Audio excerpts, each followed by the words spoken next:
Halo semuanya, kami dari kelompok 9 jurusan Ilmu Komunikasi. Dalam video ini, kami akan membahas secara mendalam tentang penerapan etiket komunikasi verbal dan nonverbal dalam konteks komunikasi antar budaya.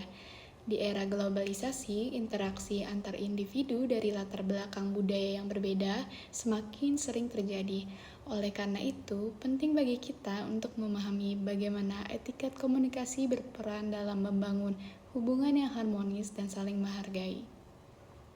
Komunikasi antar budaya adalah proses pertukaran pesan antar individu atau kelompok yang berasal dari budaya yang berbeda.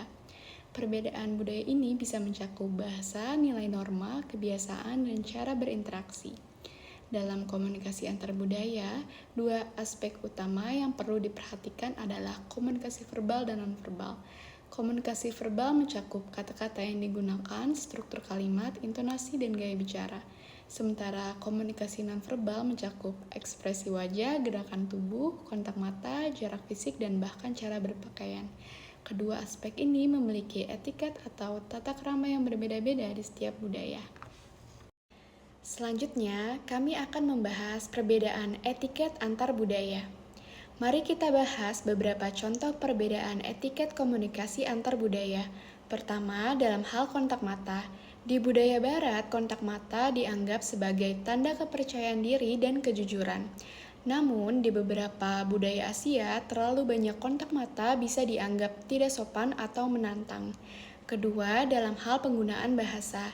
Budaya Amerika cenderung langsung dan to the point, sementara budaya Jepang dan Indonesia lebih memilih gaya komunikasi yang tidak frontal dan penuh kehati-hatian. Ketiga, dalam hal ekspresi emosi, budaya Latin seperti Brazil atau Meksiko cenderung ekspresif, sementara budaya Nordik seperti Finlandia lebih tenang dan minim ekspresi. Keempat, dalam hal jarak fisik.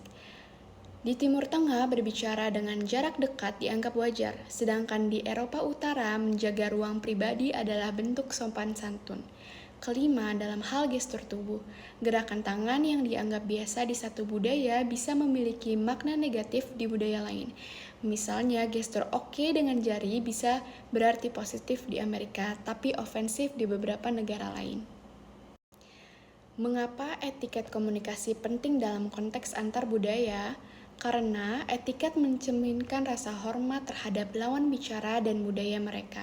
Tanpa pemahaman etiket yang tepat, komunikasi bisa menimbulkan kesalahpahaman, konflik, atau bahkan dianggap tidak sopan.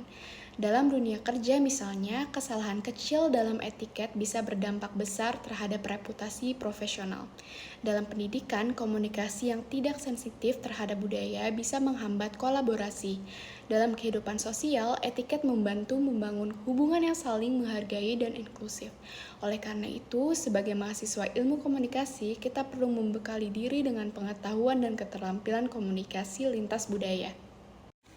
Dari penjelasan yang telah kami sampaikan, dapat disimpulkan bahwa komunikasi antar budaya adalah proses yang kompleks namun sangat penting.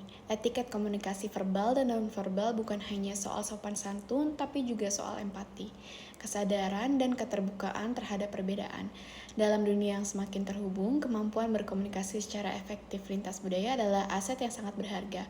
Kami berharap video ini dapat memberikan wawasan dan kesadaran baru lagi bagi kita semua untuk menjadi komunikator yang lebih bijak dan inklusif. Terima kasih telah menyaksikan video kami.